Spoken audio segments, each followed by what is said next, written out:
Om Sadashivasamarambham Shankaracharya Madhyamam Asmadacharya Paryantam Vande Guru Paramparam.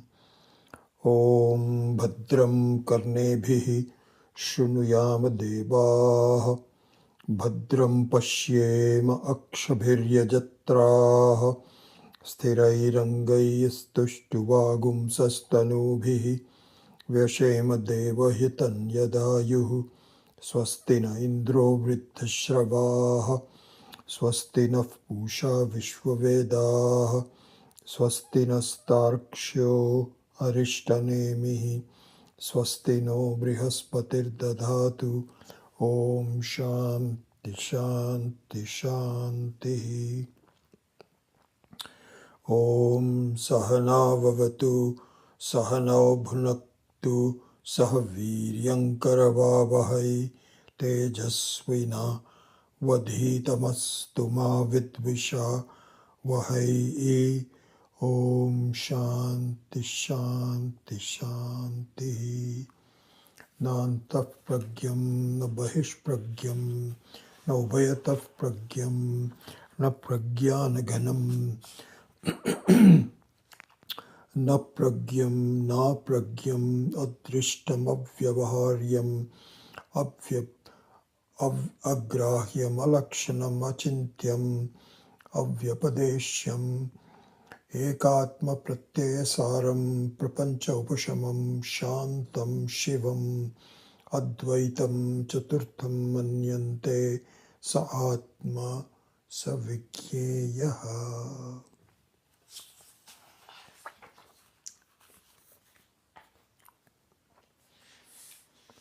So as we saw in the last class,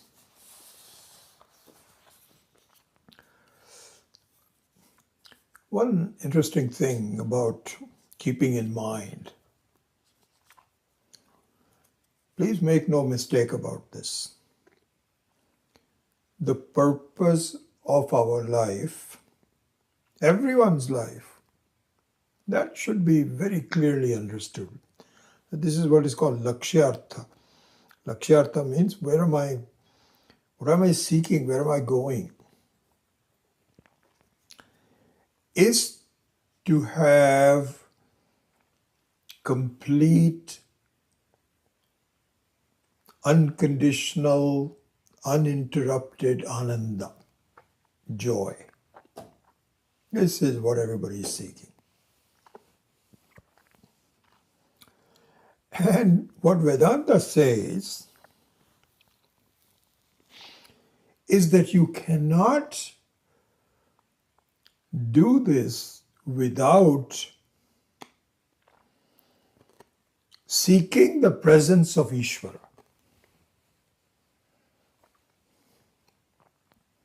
This is a very interesting, very important thing. Some of the modern Vedantins claim that you don't need Ishvara. You know, you are the Sakshi, you are everything, you don't need anything. You need to understand it. And once you know, in the normal thing of Shravana, Manana, Nididhyasanam, Mananam, Nididhyasanam, keep listening, so on and so forth. You don't need to study any Shastra or any Vedantic texts and so on. Just be independent. There are so many adherents to this. I think the famous example is Krishnamurti. We'd had so much discussion about Krishnamurti at Swamiji's, and I haven't really changed my mind. There's a lot of other modern teachers who bring that in. They think Buddhism and you don't need any of this and so on and so forth. Please understand our Ishvara Sampradaya. It is very well preserved. Advaita Vedanta Sampradaya. which says you cannot reach what you want to do without the help of Ishvara, my dear. Cannot. You can start on the process, but you cannot complete it without a complete understanding, a complete help of Ishvara. And this is why you find that the sampradaya that we follow incorporates a temple as part of the study. Dakshinamurti temple, with our ashram and all the ashrams. Very important. And not just a temple, but having a sense of who Ishvara is and how it helps me to achieve my end is very important.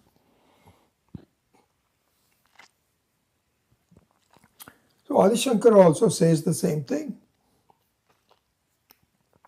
You cannot say that, why Shankara says you don't need this. No. In this exposition of Ekatma Pratyaya Sara by Swami Akhandananda, which is so many pages. My gosh, it must be 20 pages on this one verse. Complete exposition. He goes through this in great detail. I'm just giving you some portions of that. So the essence of that is to understand Sa Atma Sa Vigyayaha, the seventh mantra that we are doing. You have to understand yourself. Who am I? What's going on? So in answering the question, that's our basic question. What's going on? You can do that in a local context, but on a larger context, you have to see about your life, your history, your future, what is going on. You cannot answer that without an adequate understanding of the presence of Ishvara. Cannot do that. Forget it. You're just fooling yourself. You say, I'm independent, I don't need anything. Okay, do it. Let's see how long you will last. So Shankara also says, seek the presence of Ishvara. This we're going to make it into a major topic of the retreat 2 weeks from today. This is where I'm going to go through this in much more detail so that you hopefully will be convinced of what is being said. By the way, talking of the retreat, what I'd like to do is not have this Saturday class next week. I think I want to put my mind together in making notes that are, because I'll be teaching 6 classes in the retreat. So I want to make sure that everything is very nicely structured. So I need the time. So I will send this out in the WhatsApp group also. But let's not have this next Saturday class. And I hope to see many of you at the retreat. And just to talk about the retreat, I think that the organizers have sent you kind of like a registration link, and hopefully you can do that. But you don't need to register; just come. Registration is more for how many meals that we should prepare. That's all. You don't need to register. Just if you have the time, even if you don't have both days, if you just want to drop in for a while, just do it. Please come. Anyway, so what Adi Shankara says is, seek Ishvara. Sincerely seek Ishvara. In fact, what you are seeking, which is unconditional Ananda, and Ishvara are one and the same.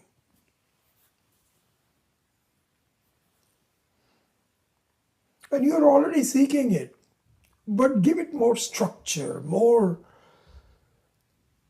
reasonableness, more logic. Understand it. Do not be wondering about it, what's going on. This is what they say is that we've already gone through this. Swami Khanananda was the one that really pointed this out so well. The word Shastra has two meanings. One is what is called Shasanam, and the other word is Shansanam. Very beautiful. Shasanam means instructions to follow, how to do it. And Shansanam is where are you going? Who are you? What's going on? To figure what's going on is Shasanam.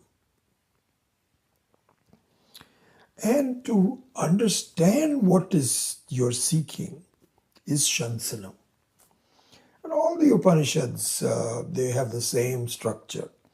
Whether you're talking about Ishavasya, Taittiriya Upanishad, or Chandogya, all them. Take Taittiriya Upanishad.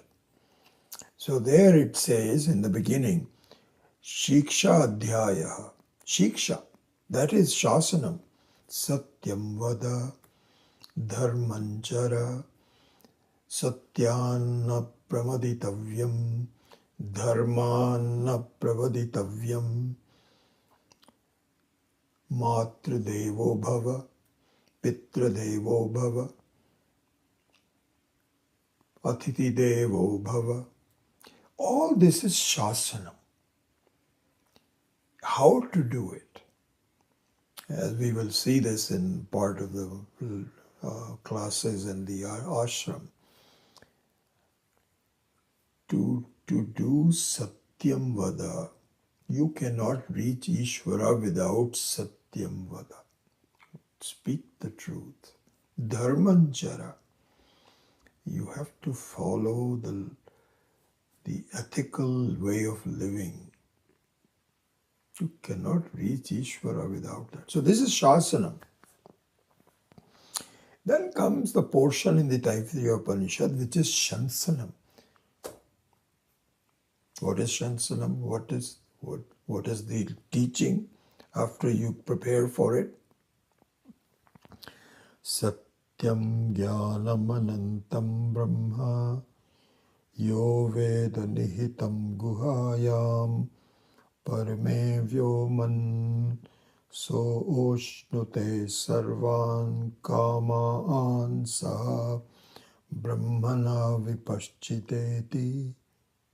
This is it. This is the crux of where you are going. And the other aspect of this, related but different way of looking at it is not merely enough to know that I am the Sakshi. I am the witness to what's going on. Not enough. That does not give you moksha. And we do that every day. It's not very difficult for even a child to understand that I am looking at the world and the world is not me. I am different from it. It is a good first step, but a very small first step. This is kind of like biology 101. That's it. Then what is the end point? What is the PhD level? The whole world is nothing but me alone.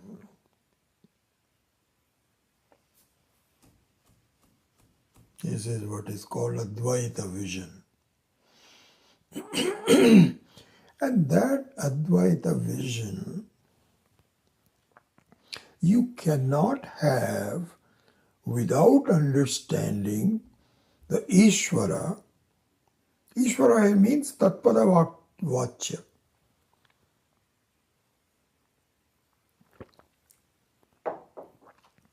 Without understanding Tat, the world, what is the world?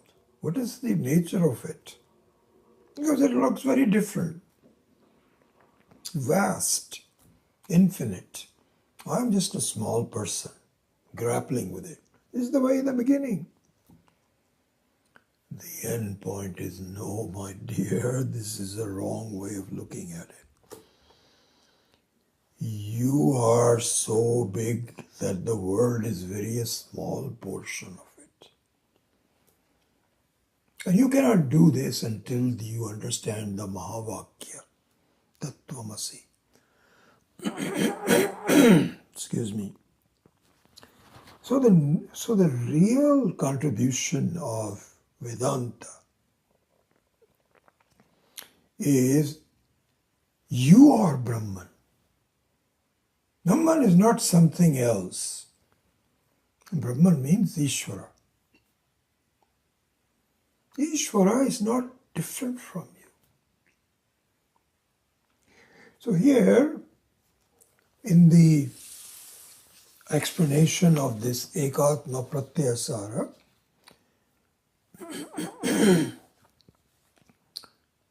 Adi Shankara makes this, and I think we went over this, but let me continue on this today.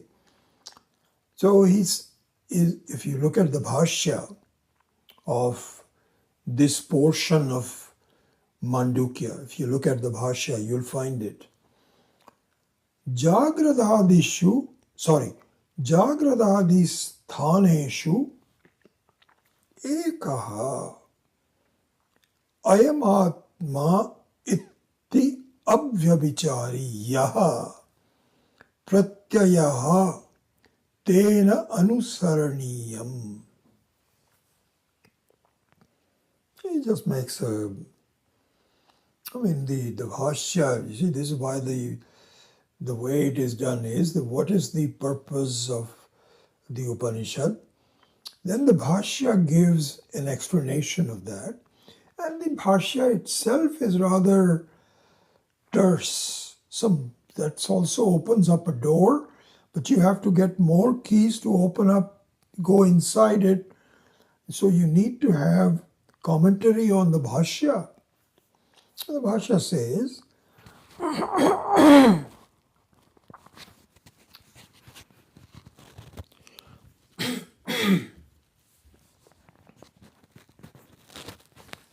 Jagradadisthaneshu ekaha.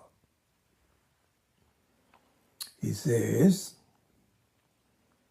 if you want to look at Ishvara, the way to do that, so this is what is called Shivalingam. Lingam means hints. The way. Hint means one that allows you to understand. That's what a hint means, isn't it? You know, supposing you tell someone that, guess what this word is. And the other person says, I don't know. Let me give you a hint.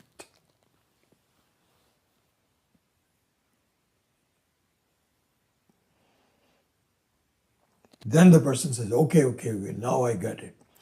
So this is what is called a hint. So here there is a hint. It says that if you want to look at Ishvara, which means, because we have a kind of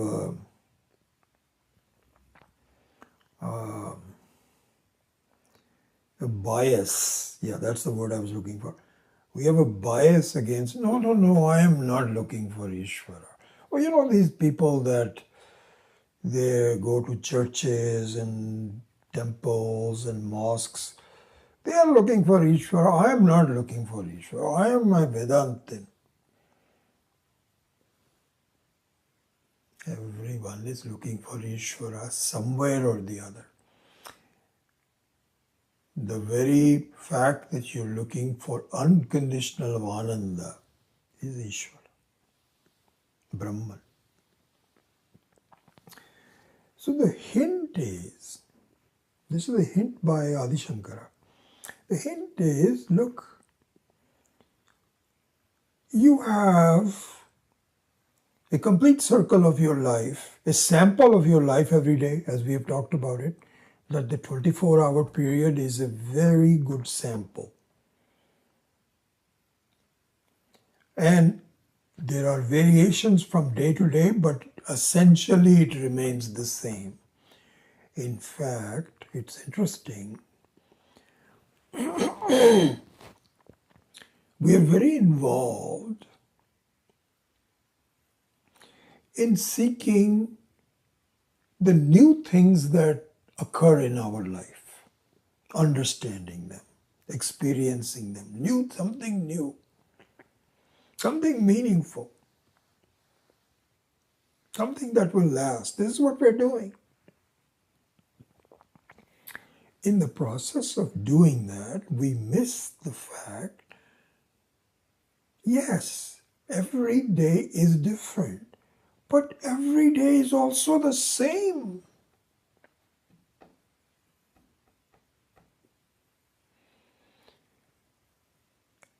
How do you mean every day is the same? Look at the structure. Look at the fact that there are 3 common elements of every day for everybody. This is the avasthatraya viveka that Mandukya says.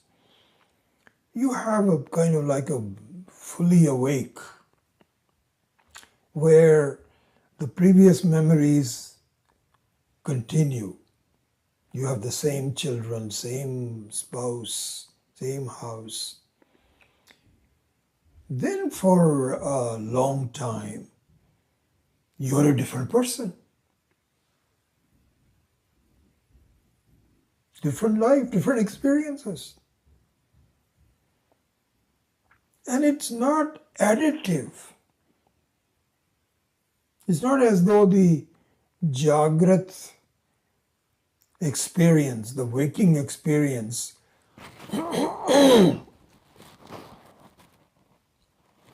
continues and you have something in addition to that. It's not like that. This is the important thing. The waking experience is discarded, completely discarded. And instead a new experience is given to you. In the waking state, you don't have the dream experience. And in the dreams experience, you don't have the waking experience. Mutually exclusive. It's very significant. Swami Khanananda points out, I think I mentioned this, there is a very well-known modern, so every era creates Mahatmas that have understood the same vision that has been there since, since Ishvara and Rama and Krishna, same vision. These are not any different.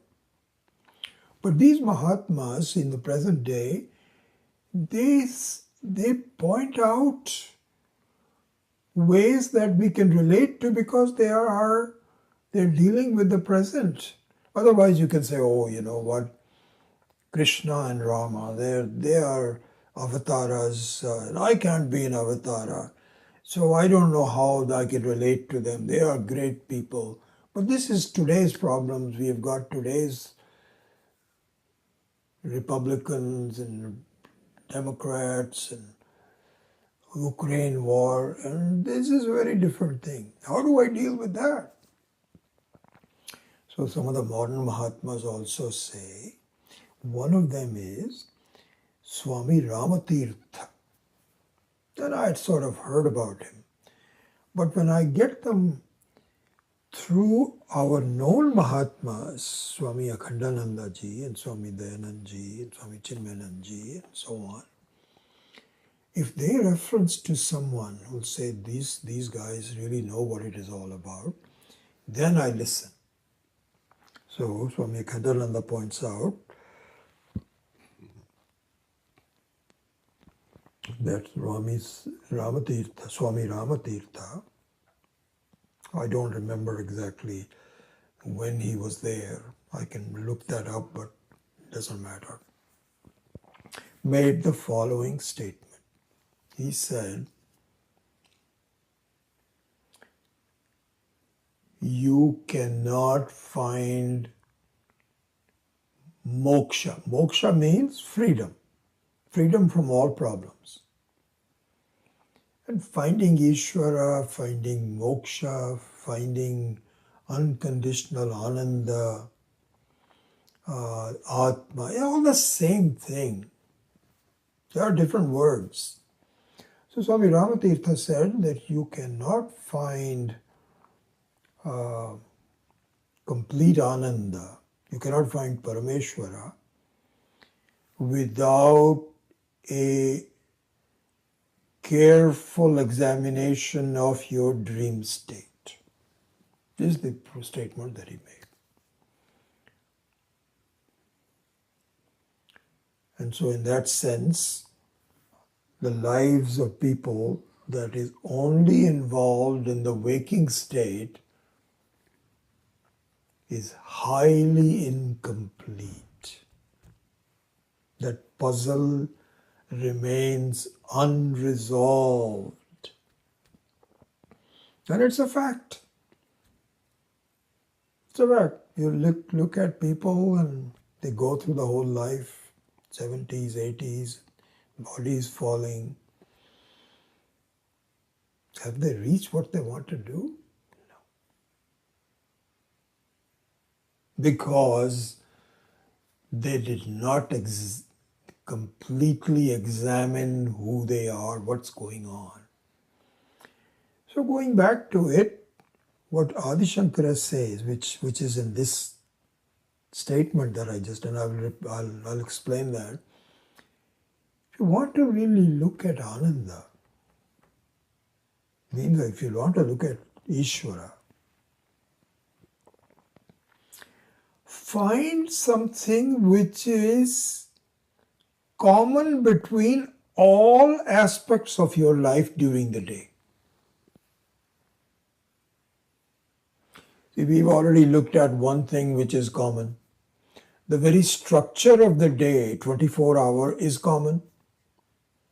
Because everybody goes through, it's a very funny situation really, because when you and I are awake on the west coast of the United States right at this time, it's at what? Where are we? 9 o'clock? 9 o'clock on the west coast. In India at night time, people are either sleeping or going ready to go to sleep. They are entering a phase that I have just left. But everyone goes through the same structure. So this common structure is the gateway. We need to be aware of the common structure. Commonality in our life is a very essential hint. This is Shivalinga. This is Atmalinga. The word linga means a hint. Lingyate anena iti linga. By which something is understood is called linga. So a hint is something by which you can get it.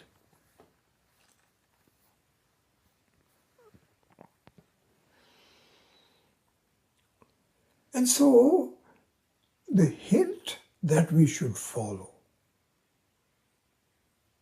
Remember, this one story comes to my mind, but to explain what linga means. You remember the story I told you about a guy who his most precious possession in the village, he was a villager, and he used to have a cow. Cow is a very precious. It is so different in the West. Why do we call a cow a mother? It's a manifestation of Ishvara. A cow is a very important. Anyway, let's not get into that. Anyways, it was a very precious possession that this villager had. And he woke up this morning as the cow was gone. And he said that I had tied it very well. It's no way that it could have escaped by itself. Somebody must have stolen it. He was just crushed. Oh my God. My most important asset has been stolen. We went to the police station and the policeman says, you are lucky because these are rainy days and the ground is wet. And I think with that we can find your cow. So he says, what are you talking about? How? He says, just trust. Okay. Your cow was here? Okay, yeah. Let us now trace its footsteps. This is called lingam. Hint. And sure enough, in the muddy roads of this village, it led itself to a different portion of the village where the cow was standing. He says, he arrested the guy who stole it, gave the cow back. It's called lingam. So very similar to that, Adi Shankara says, listen, if you want to understand your unconditional, because it is lost, my unconditional ananda is around somewhere and I'm searching for it, but I can't find it. I can only find conditional. Conditional means that I am in a bad mood, but I have a nice breakfast. In the West, eggs, omelette, paratha, toast, and jam. My sorrow is gone for a while. I really enjoy the breakfast. You know, brunch. People go for brunch. This is where we overeat. You go for a brunch and you have, a fixed price brunch. All you can eat for $21. It used to be less, but now it's going up. But then you have different kind of juices, you have different kind of breads, and then, if you're meat eating, then you have meat, eggs, omelette, all kinds of stuff. This is really fascinating because you go there saying, the breakfast should be just a couple of things. But you go to these brunches, you overeat. You've already paid the money. So now you can even have as much you can get. Harmful. Oh, you overeat. So we can get temporary ananda, but we are searching for permanent ananda. So here Adi Shankara says, if you want permanent ananda, then do the following. Okay? Jagratadi sthaneshu ekaha ayamatma.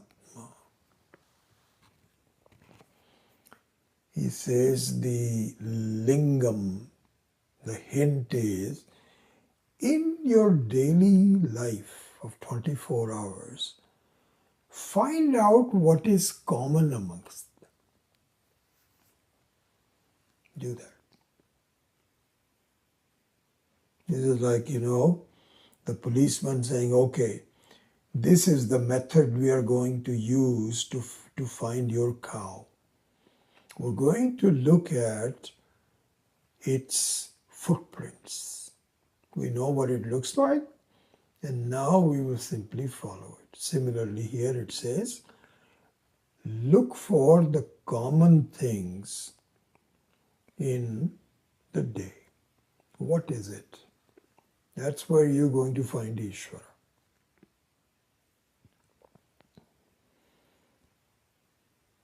Experiences are different, reject them. Sights are different, reject them. The way your mind works, the different ones, reject it. What is common amongst them? You are the common element. Me? I know I am the same common element, but how does that help me?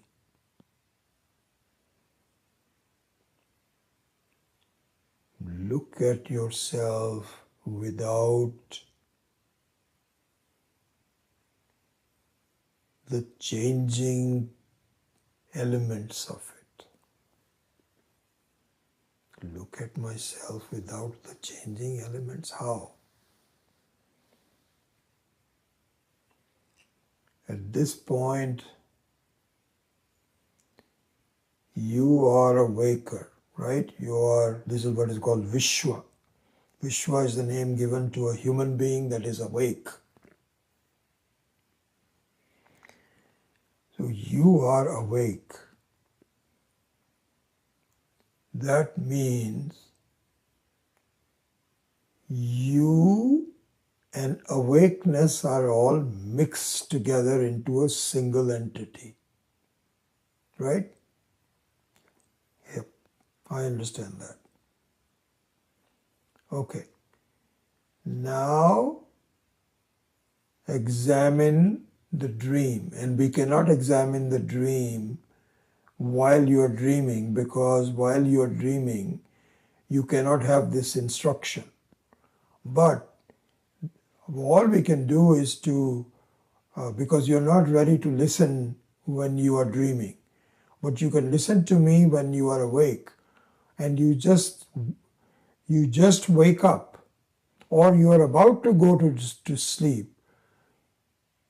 There you are a dreamer, or you were a dreamer, were you not? Yes. You plus the dream is the dreamer. You plus the waking is the waker. And you plus nothing is the sleeper. I want you to look at what is that you that is common amongst everything. Even within a waking, you are looking at the camera. You are looking at the picture. Just close your eyes.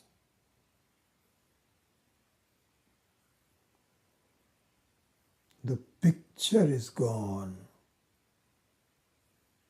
but are you gone? No. I am looking at the darkness of the closed eye. Good. It's you looking at the darkness. It is you looking at an open eye picture. You looking at the furniture. The furniture keeps changing. The laptop keeps changing. Your eyes keep changing. Your minds keep changing. But you, the awareful being, is the same.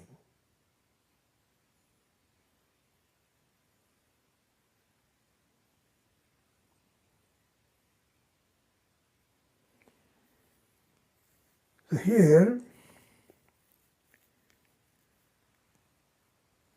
to complete this sentence, he says, Jagradadi sthaneshu. Sthaneshu means the place where the waking takes place, which is the time and place both. The situational aspect of your being awake. Jagradadi sthaneshu ekaha ayamatma avyabhichari. Avyabhichari means, is your awareness, you the jnanam, the chit swarupam, the awareness, is that different? Because the differences that you can articulate are all in what you are seeing, not in the seer.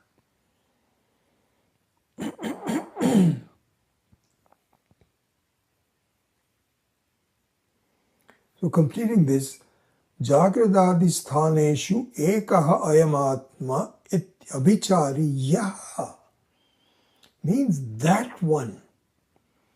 Pratyayaha tena anusaraniyam means,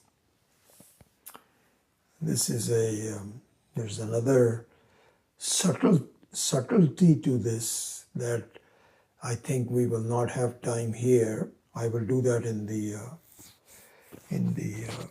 retreat. Because what is being done here is to dissect, analyze and understand the word ekatma pratyaya saram. Very important word and full of meaning and full of subtle aspects of the meaning. This is what is being done. We are just starting it out. Just on ekatma pratyaya saram. So Adi Shankara says, listen, you look for the commonality, right? In the commonality, there is a pratyaya. What is a pratyaya? So he says, yaha pratyayaha. What is a pratyaya? Swami Khananda goes through this. I'm just following I'm not making this thing up. Guys, please understand this. I'm not that smart. I'm only smart enough to follow the right person. That's it. That's my smartness. And it's really saving me. When I find something which is so clear and well done, I say, yeah, I want to follow that. So here, Swami Khananda says, what is a pratyaya? Pratyaya means a thought. Pratiti. I'm not sure that I can. This can be explained in Sanskritam. So neither am I such a scholar, nor I have the time to look it up. It's not necessary. So just accept the word. Pratyaya means a thought. But as we will see in the retreat, a thought has some very specific aspect to it. Most importantly, it is changing. Pratyaya changes. And what is the pratyaya here? Ekatma. So now you can ask, wait a second. Didn't you just say that you were looking at the unchanging aspect which is in all of the stages Now you're saying this is a pratyaya which is also changing. Isn't there a conflict between them? If that is your question, it's a good question. Because this is the stages that we have to go through. So, again, I'm just telling you, I'm not just making it up. In Drigdrishya Viveka and on all the other places, this is so well analyzed that it takes a little while to describe and go over. And we will do that when we have the time to do it. But here's what happens. Ekatma means, as we were discussing, in all the various experiences, I remain the same. I am. I'm a waker. I'm a dreamer. I'm watching this movie. I'm watching, I. Is that the Atma? Is that what you're talking about? Yes and no is the answer. What? Yes and no?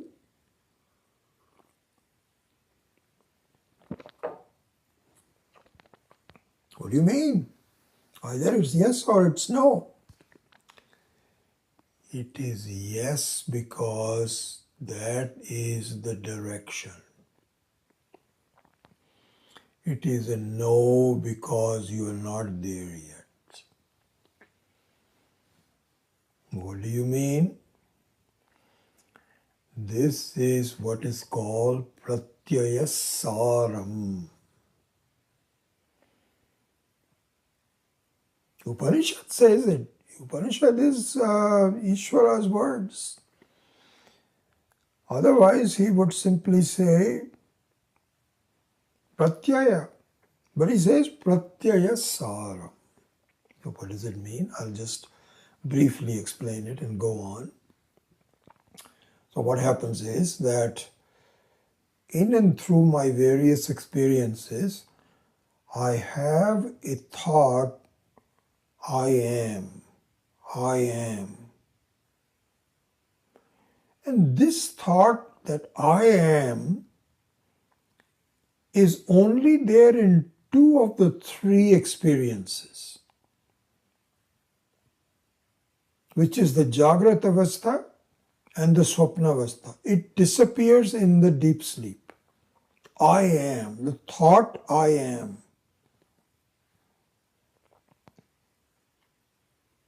So yes, it's a yes because indeed the lingam is that you look at the not concentrate, but focus on the I am in all of the experiences.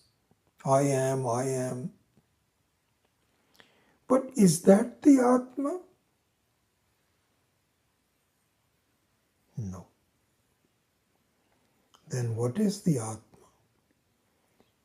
It is the essence of I am. Essence of I am. What do you mean by that?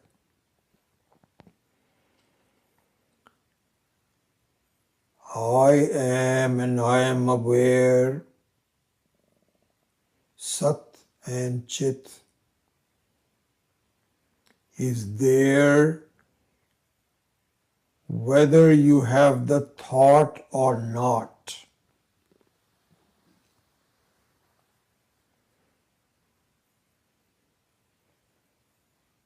And in fact, this is exactly what happens in the deep sleep. The thought that I am disappears, but the saram doesn't disappear. Pratyaya disappears, see?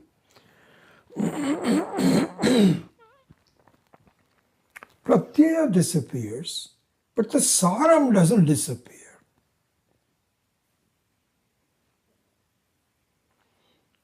So therefore, even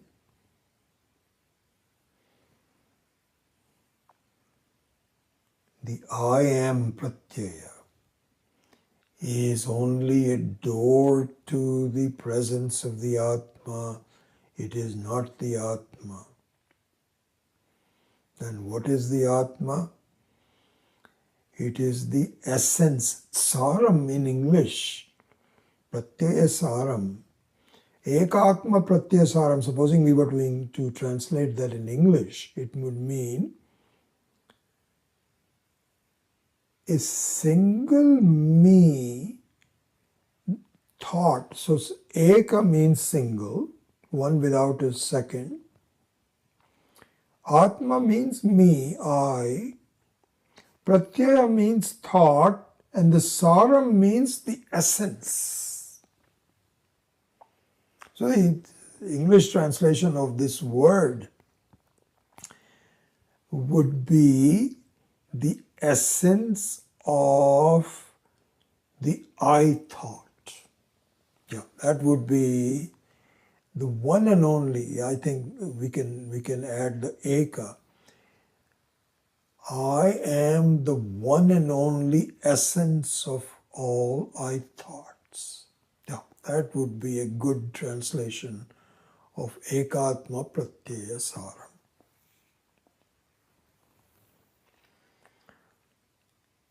And so the saram means the one which is the essence of all changes, all perturbations. Because I am is also a thought.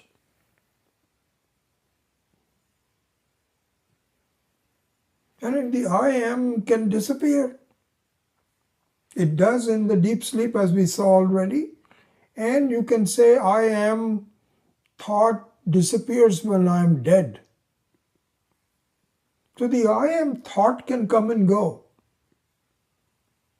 But the saram cannot come and go. It is always there. It's not based on thoughts, not based on any minds. It's always there. This is what we have to understand. So this is how we approach this as a lingam to understand it. And we'll do that at some point in time. Now another aspect, which is bringing back the initial aspect of what I was saying, that without the understanding Ishvara, you cannot understand the unconditional ananda that you are seeking. This is what we said earlier.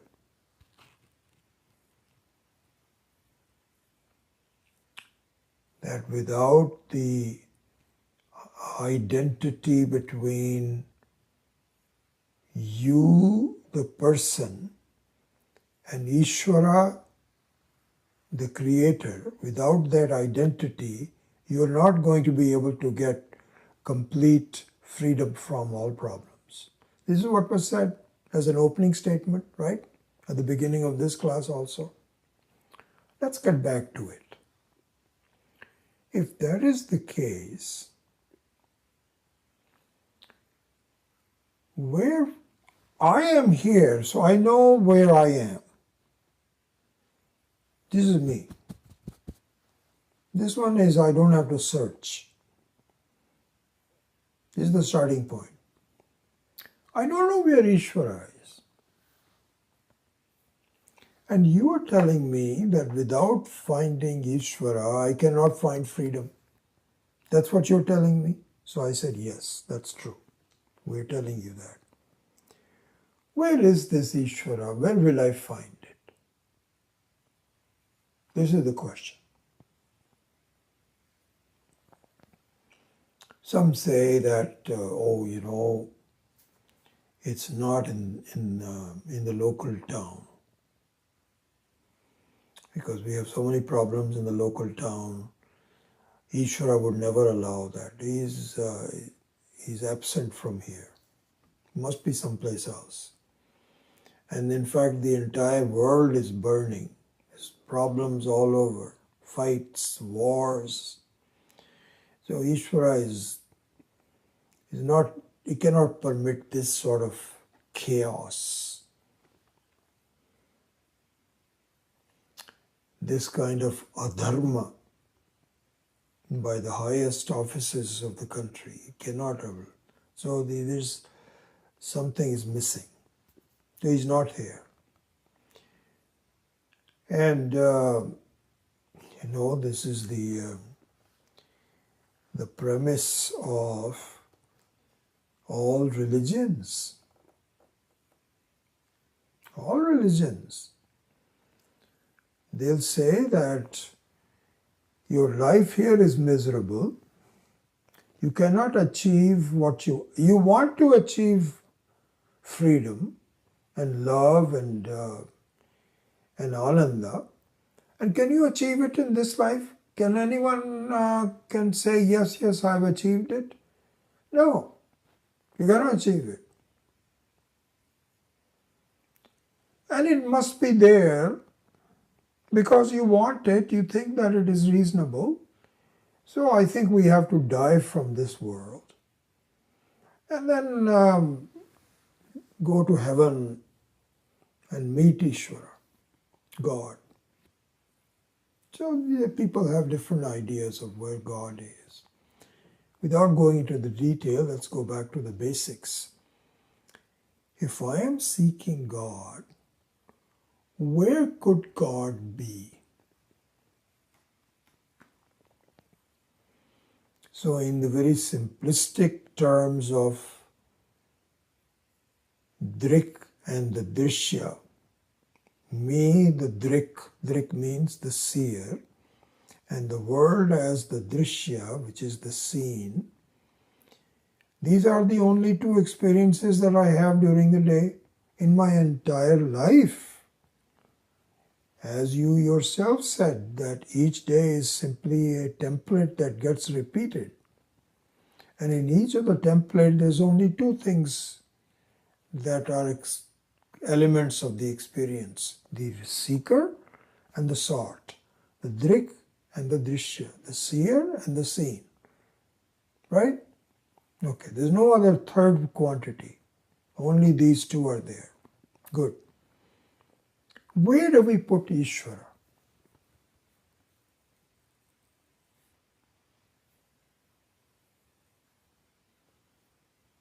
You can either put Ishvara into this,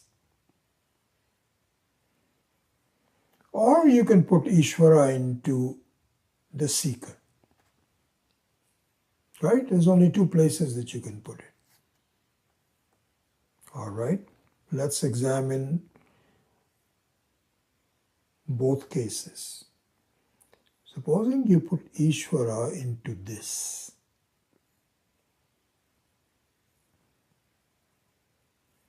What are the implications of that? So many implications. First of all, we have never found Ishvara in this. This means the Drishya, the seen, the experienced. We've never found it. No one has ever found it. There are promises, but no one has come back to say, you know what was promised has been fulfilled. How are we going to come back and tell me? So it's an unfulfilled promise, unverifiable promise. So you cannot have, first of all, if Ishvara was in this, in the segment of this, only two segments, this and me. Because the entire world I can put into one segment, which is this. Even that is subject to becoming this.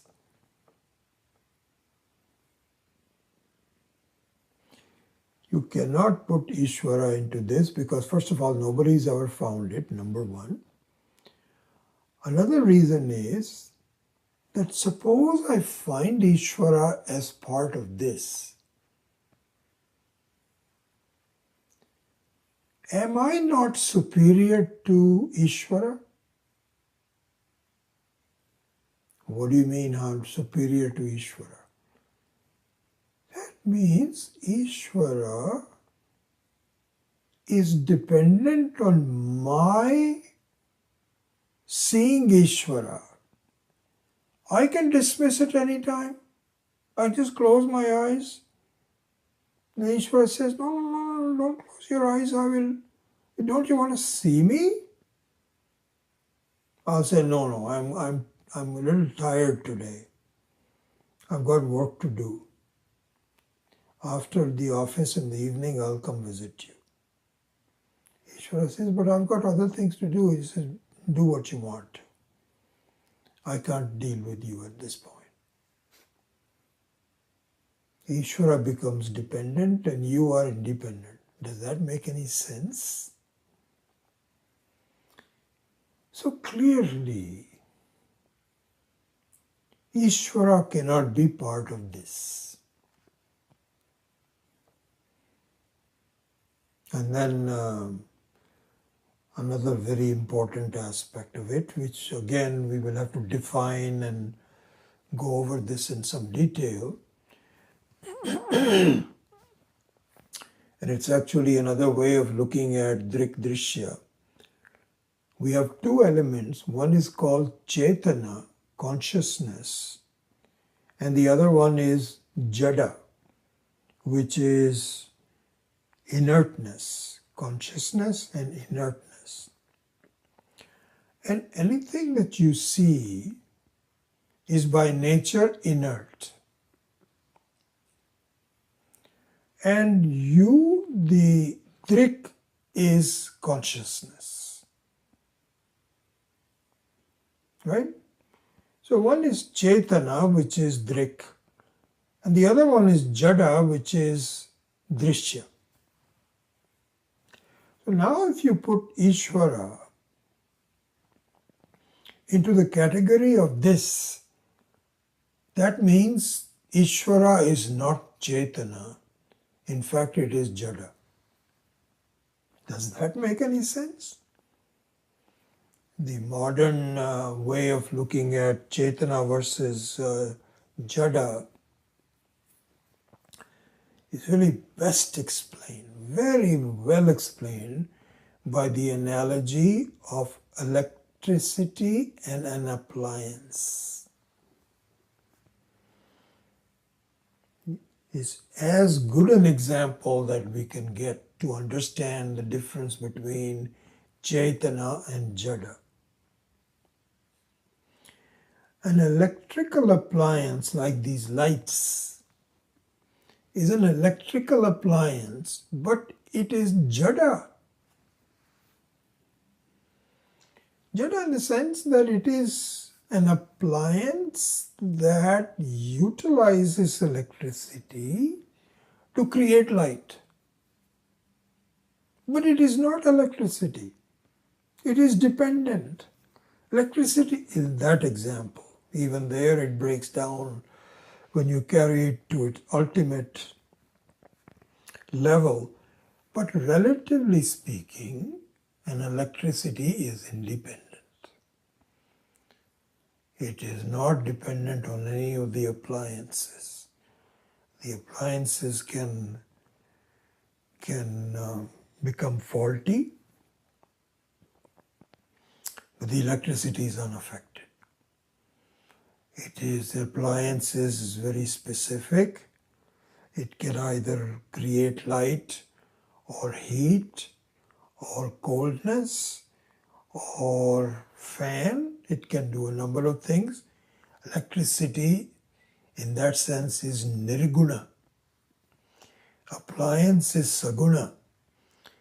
And electricity is nirguna. Right? If it has to be everything, it is already there, but it doesn't have to be specific to that guna. So the Chetana is nirguna. And Jada is Saguna. So now we have gone through fairly extensively and determined that Ishvara cannot be part of this.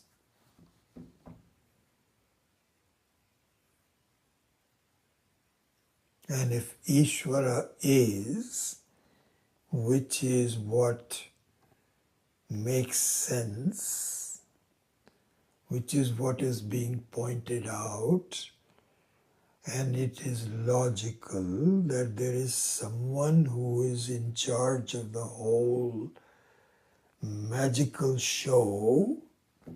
Where could that person be? If it is not part of this, then by the process of elimination, it must be me.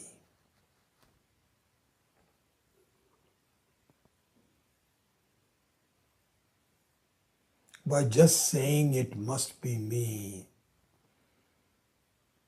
does that solve my problem? No.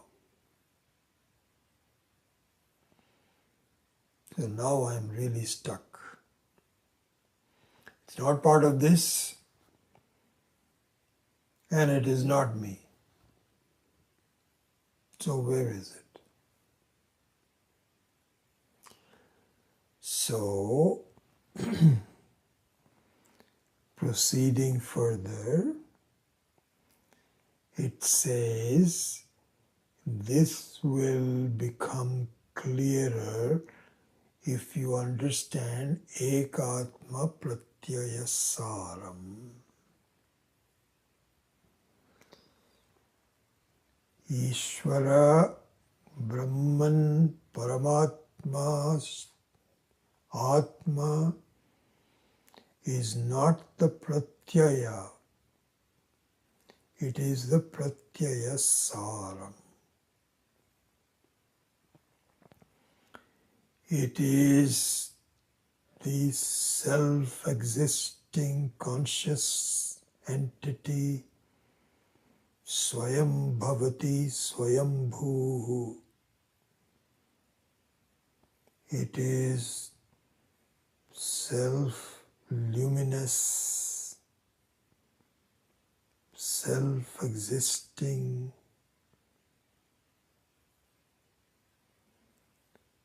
without any specific guna, the very substance of all gunas.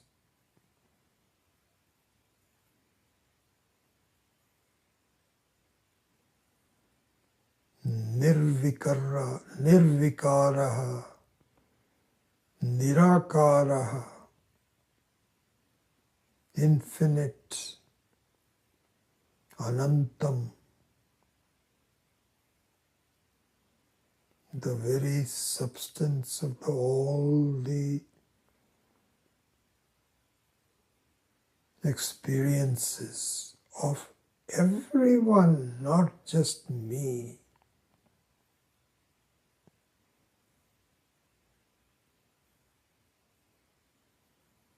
That is what Atma is. That is what Ishvara is. Riding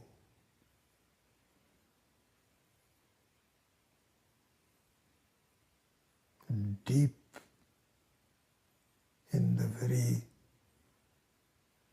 substance of me.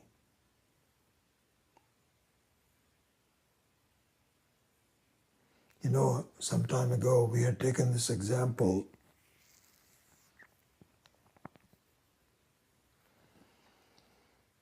of Ghatakasha and Mahakasha. Remember that? Where we said that there is an Akasha, there's space, which is unlimited,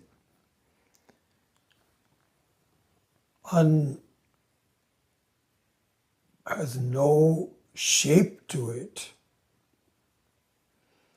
It is the basis of everything, but it is there. And then you have the Ghatakasha, which is the space within a Ghata. Ghata means a specific vessel. So you have Ghatakasha and the Mahakasha. Are they different?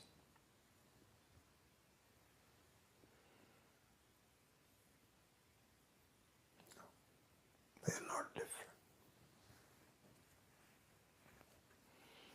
In fact, Swami Akandananda says, it's very interesting. The human body is kind of shaped like a vessel. And the vessel has a head and a body.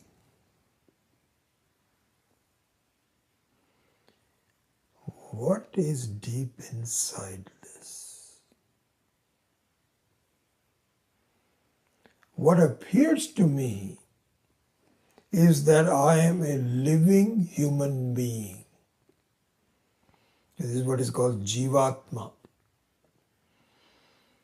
Living human being means I can move, I can talk, I can hear. This is who I am. This is exactly like a room space that says, so somebody says, describe yourself. If you give some consciousness to it. So the room space will say, here's who I am. I am 30 feet this way, 20 feet this way, 10 feet high, and like that it describes the various gunas. That's who I am.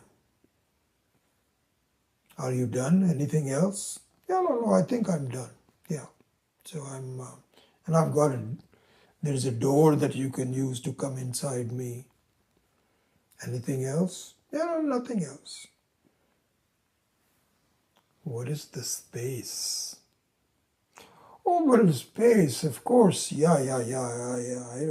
That's very obvious. This is our problem. When we say we are a Jivatma,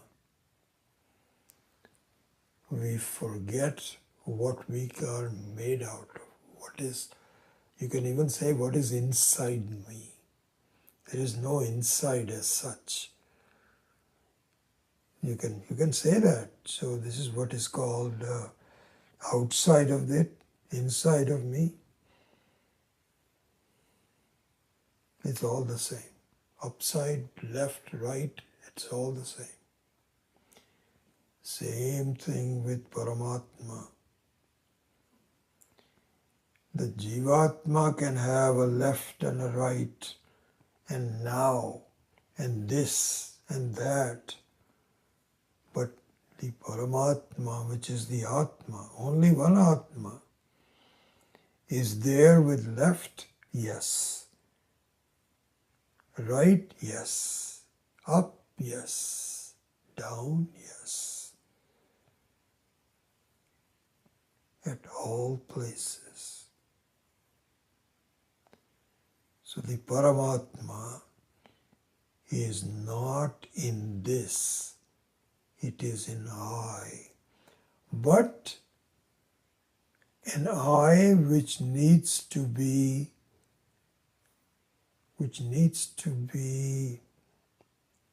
stripped of its upadhis. With the upadhi, I become a pratyaya. I am. But the saram is without the upadhi. That is really what we need to focus on and to understand. That is the meaning of the Atma. So this is adrishtam, avyavaharyam, agrahyam, achintyam, avyapadeshyam, ekatma pratyaya saram.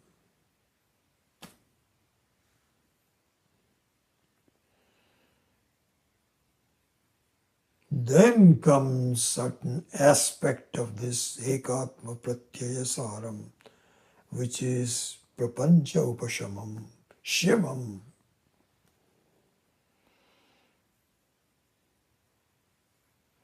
So this is what is left to be covered, and maybe some remaining commentary on ekatma pratyaya saram, and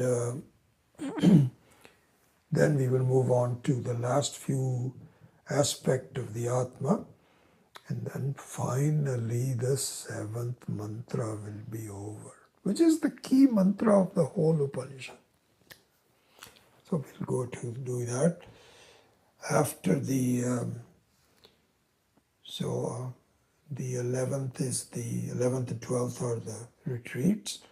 So the 18th of October we will have our next class on this continuation of the seventh mantra. Okay. Om Asato Ma Satgamaya Tamaso Ma Jyotirgamaya Mrityorma Amritam Gamaya Om Purnamadav Purnamidam Purnat Purnamudachyate Purnasya Purnamadaya Purnameva Vashishyate Om Shanti Shanti Shanti Harihi Om Shri Gurubhyo Namaha Harihi Om.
Very good to see you all. Wonderful.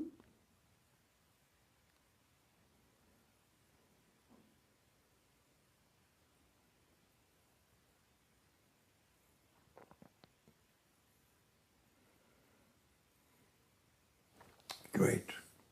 We'll see you. Bye-bye. Hari Om.